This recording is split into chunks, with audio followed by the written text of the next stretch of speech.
राधे राधे, जय श्री कृष्णा। कहानी संग्रह में हमारे सभी श्रोताओं का हार्दिक अभिनंदन है। बंधुओं, चतुर्थ मास का पहला महीना श्रावण का महीना होता है और यह पवित्र महीना भगवान भोलेनाथ को समर्पित है। आज हम श्रावण माह में प्रतिदिन नियम से सुनी जाने वाली भगवान शिव की एक भक्त की कहानी लेकर आए हैं, जिसे सुनने सुनाने से मनुष्य का सोया भाग्य जगता है, घर में सुख समृद्धि का वास होता है व अन्न धन के भंडार भर जाते हैं। कथा कहानी सुनने से पूर्व यदि आप हमारे चैनल पर नए हैं तो सब्सक्राइब करें, वीडियो को शेयर एंड लाइक अवश्य करें। संपूर्ण जानकारी के लिए वीडियो को अंत तक जरूर देखें। कथा कहानी के अनुसार एक गांव में एक बुढ़िया अपने बेटे के साथ रहती थी। दोनों माँ बेटा काम करके अपना भरण पोषण करते थे। जब बुढ़िया ने देखा कि उसका पुत्र विवाह योग्य हो गया है तो उसके मन में विचार आया कि मुझे अब अपने पुत्र का विवाह किसी संस्कारी लड़की से कर देना चाहिए। ऐसा विचार करके बुढ़िया अपने बेटे का विवाह एक संस्कारी कन्या से कर घर में संस्कारी बहू ले आती है। वह नित्य जल्दी उठकर घर की साफ सफाई कर स्नान आदि करके भगवान भोलेनाथ का पूजन कथा नित्य अपनी सास को सुनाती। भगवान भोलेनाथ की कथा वह घर पर ही करती। विवाह के कुछ ही महीनों बाद सावन का सोमवार आया और उसके मन में विचार आया कि वह श्रावण के पवित्र महीने में सोमवार का व्रत रखकर शिवलिंग का अभिषेक करे। उसने यह अपने मन की बात अपनी सासू माँ से कही।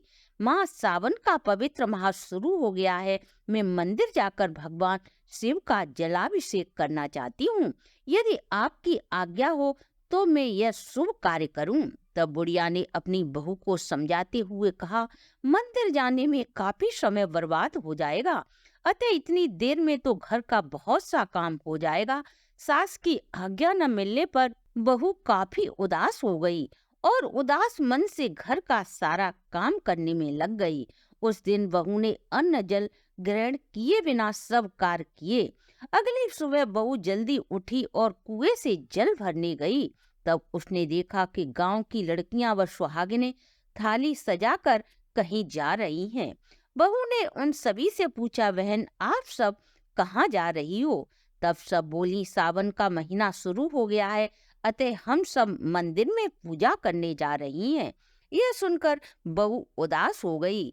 बहू को उदास देखकर लड़कियों ने पूछा, भाभी आप उदास क्यों हो गई हो? क्या आपको पूजा करना अच्छा नहीं लगता? तब बहू धीरे से बोली, भगवान शिव मेरे आराध्य देव हैं, लेकिन मेरी सासू माँ मुझे मंदिर नहीं जाने देती। तब वह लड़कियां बोली, तुम कल पानी भरने आना और यहीं से मंदिर में पूजा कर घर जल्दी से वापस लौट जाना। तब बहू बोली, मेरे पास पूजा की कोई सामग्री नहीं है, यदि मैं घर से लाऊंगी तो मेरी सासू माँ को पता चल जाएगा। तब लड़कियां बोली, कोई बात नहीं, आप हमारी पूजा सामग्री से ही पूजा कर लेना।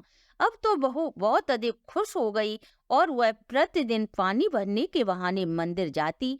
वहां वह शिव का जल अभिषेक कर घर लौट आती और भगवान भोलेनाथ से प्रार्थना करती, मैंने इस बात को अपनी सास से छुपाया है, हे प्रभु इस झूठ के लिए मुझे माफ कर देना। ऐसे ही पूजा करते करते पूरा सावन का महीना बीत गया। जब सावन का अंतिम सोमवार आया तो उसने सोचा कि पूरा महीना तो मैंने उन लड़कियों की सामग्री से व्यतीत कर दिया, अब मुझे अपनी भी कुछ सामग्री भगवान को अर्पित करनी चाहिए। ऐसा सोचकर उसने अपनी नाक की नथ उतारी और उसे गंगा जल से धोकर शिवलिंग को अर्पित कर दिया। अब बहू घर आ गई और सोचने लगी कि कहीं सास की नजर उस पर न पड़ जाए, और वह सास से अपनी नजरें बचाकर इधर उधर देखने लगी। उसने सोचा कि सास को यदि उसकी नाक में नथ नहीं दिखेगी तो अवश्य ही उससे पूछेगी। यही सोचते सोचते बहू को दोपहर हो गई। अचानक सास की नजर बहू की नाक पर पड़ी और नथ न होने के विषय में उससे पूछा। तब बहू बोली, पता नहीं माँ, कहीं गिर गई होगी। तब बुढ़िया बोली, आज तू कहाँ कहाँ गई थी? वही हम जाकर उसे ढूंढेंगे। तब बहू बोली, आज मैं सुबह कुएं से पानी भरने गई थी, तब तो नथ में पहनी थी, मगर बाद में जब मैं उपले थापने गई तभी से कुछ पता नहीं है। तब सास बोली, चलो वहीं चलकर देखते हैं। जब दोनों वहां गईं और उपले तोड़ने लगीं, तो दोनों के उपलों में से एक एक नथ निकली। तब सास बोली, नथ तो एक थी, मगर दो कैसे हो गई?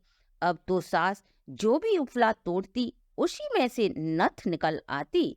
तब सास ने बहू से पूछा, क्या माजरा है, सच सच बता। तब बहू सास को सच सच सब बताती है और कहती है, भगवान भोलेनाथ का करिश्मा है। आज मैंने श्रावण माह के आखिरी दिन एक नथ भगवान को अर्पित की थी।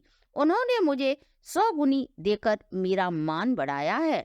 सास बहू की बात को सुनकर बहुत खुश हुई और कहा, श्रावण माह में स्नान दान जप तप का इतना महत्व है, तो अगली बार हम दोनों मिलकर शिवलिंग का जलाभिषेक करेंगे। जब अगला वर्ष आया तो दोनों सास बहू ने श्रावण माह में स्नान कर शिवलिंग का नित्य जलाभिषेक किया। सास बहू कथा कहानी रोज कहकर नहा धोकर नियम पूर्वक भगवान भोलेनाथ से प्रार्थना करती। अब तो बुढ़िया के घर में अन्न धन के भंडार भर गए और उसे एक सुंदर पोते की प्राप्ति हुई। भगवान भोलेनाथ ने उसकी सभी मनोरथ पूर्ण किए। तो बंधुओं, आप व आपके परिवार पर सदा ऐसी ही कृपा दृष्टि भगवान भोलेनाथ की बनी रहे। इसी शुभकामना के साथ आज की वीडियो को हम यहीं विश्राम देते हैं। अगर आपको हमारी प्रस्तुति अच्छी लगी हो तो आप हमारे चैनल को लाइक, सब्सक्राइब और शेयर अवश्य करें।